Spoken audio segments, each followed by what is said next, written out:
Good morning, students. Shampa ma'am here in the next session of your lesson 1 economics chapter. Today I am going to discuss about green revolution. Green revolution is actually modern farming method. Previous day I discussed about the modern farming method. That is one important process to increase the production from the same piece of land. And what is green revolution? It is mainly the increase of production of food crops, mainly the staple food, particularly wheat in developing countries, from the same piece of land, and where there is no chance to extend the land area, by using all the innovative ways. That means modern techniques, new equipments, harvesters, threshers, sprinklers for irrigation, and by using HIV seeds, pesticides, insecticides, whatever it is possible to use the modern techniques. Main purpose is to increase the production in a surplus way, that after keeping the production for next year, if there will be any drought or calamity or anything not possible to produce, then also nobody will die in the country. And not only that, even the country would be able to be self-sufficient in such an extent that they will be able to sell in the market in other countries also, the export in other countries. So it happened in case of our country by green revolution. Let us discuss about that. Green revolution, it is a large increase in crop production in developing countries. Remember, in developing countries like India, achieved by the use of artificial fertilizers, pesticides, and high yield crop varieties. High yield crop varieties means HIV seeds. It is, again I am telling, it refers to the introduction of high yielding variety or HIV seeds and increased use of fertilizer and irrigation methods. Very good irrigation system is required to increase the production. If there will be no rain or less rain, then also there will be no chance to less production. And the increased use of fertilizers to increase the production, and HIV seeds. Normal seeds are not being used in green revolution because HIV seeds are having good quality to increase the production. What was the time period of green revolution in our country? It took place mainly during the 1960s, especially 1965 onwards. Remember this, 1960s, especially 1965 onwards. Main purpose of green revolution was, it was aimed at providing increase in production to make India self-sufficient in food grains. To make our country self-sufficient in food grains, to give food security to the country, that there will be always surplus production. In case of any disaster or calamity, there will be no problem. There will be no hunger at all in our country. From a grain deficient nation to food security for all. This was the motto of green revolution. It was the motto, main purpose, to make our country from previously it was a grain deficient country. People are dying without getting food. If one year there was monsoon was not coming properly, or drought or calamity was there. But after green revolution, India became a food secured country and self-sufficient in growing food crops. And which parts of India this green revolution was practiced into maximum extent, and the first which states of India practiced this? Punjab, Haryana and Western UP. See the map. This green color one, this is Punjab. Next this yellow color, this Haryana, and this is whole UP is not coming in this green revolution part. Only the western part of UP is there. So these three states are the first to practice green revolution in our country. Farmers, what are the farmer deeds to create surplus production? First, they set up tubewells for irrigation, used HIV seeds, high yielding variety seeds, chemical fertilizers to increase the production, pesticides to kill the insects. If any case the insects are there, then growing of the production process will be not hampered at all.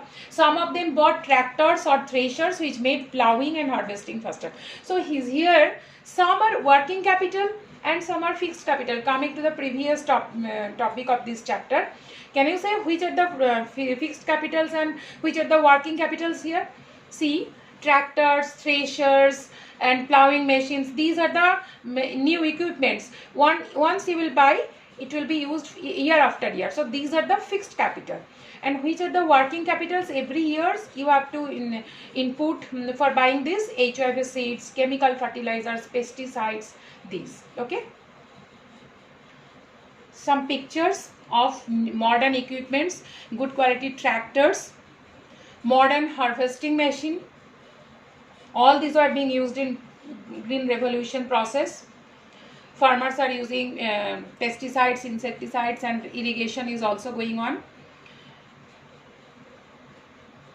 Pesticides, insecticides, chemical fertilizers are also being spread out in the whole field to proper growth. See, this is a picture of sprinkler system of irrigation. Sprinkler is the machine through which, if you irrigate the field, whole farmland will get the water equally. The water will be spreading out equally in the whole farmland, and water will be not wasted. It is a very good process of irrigation practice, and that has been used in green revolution process. What was the result?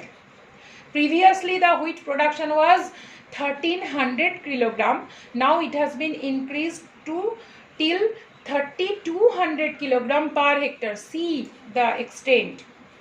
Farmers, even not only that, farmers had greater amount of surplus wheat to sell in the market. How much surplus wheat was there? They were able to sell in the market. Now, each and everything has its good advantages and disadvantages. First of all, what are the advantages of green revolution? Definitely the production more food than traditional growing method. It allows us to produce more food than the traditional growing methods. Second, it causes a reduction in food prices. Whenever there will be more production, price will be normalized. It will be not too much high, and that happened after green revolution. So poor people are also able to buy it in a normal price. It creates higher income level and more job opportunity. That is very good for developing country. More job opportunities are being created. It may be even not only that, it may be helping to reduce the number of greenhouse gas emissions. Whenever more agriculture will be there, plants will be growing up. So definitely greenhouse gases, the carbon dioxide part will be reduced, and these greenhouse gas emissions are being reduced. Now, what is the disadvantage of green revolution? Each and every modern technology, whenever we are using, we have to very much aware about the disadvantages. Then only we will be able to be in balance, and we will be able to save our ecosystem or environment.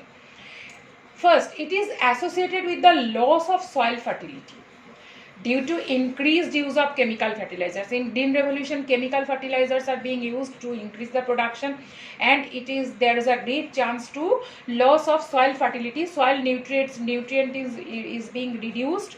The nutrient part of the soil is being reduced. There is a great chance of that. So farmers have to very much knowledgeable whenever they are using it.